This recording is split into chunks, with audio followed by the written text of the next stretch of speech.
नमस्कार मंडळी, Gita T Swati James या माझ्या चॅनलमध्ये आपणा सर्वांचं मनापासून स्वागत.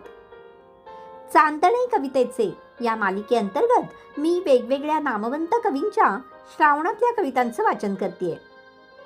आपल्याला लाईक, शेअर, कमेंट करण्याची आणि अद्यापपर्यंत केलं नसल्यास सबस्क्राईब करण्याची विनंती आहे. चला तर आजची कविता ऐकूयात.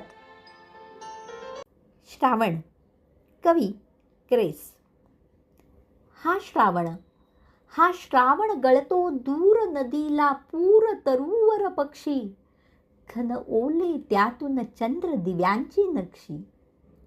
हा श्रावण वाजवी धून निळे अस्मान स्तनांवर गळले, मन सगुण फुलांच्या मंद क्षितिची जडले. हा श्रावण रडतो दूर तमाला सूर मधाची वाट, झाडांची चरणे त्यावर एक ललाट. हा श्रावण रडतो दूर तमाला सूर मधाची वाट, झाडांची चरणे त्यावर एक ललाट. झाडांची चरणे त्यावर एक ललाट. धन्यवाद.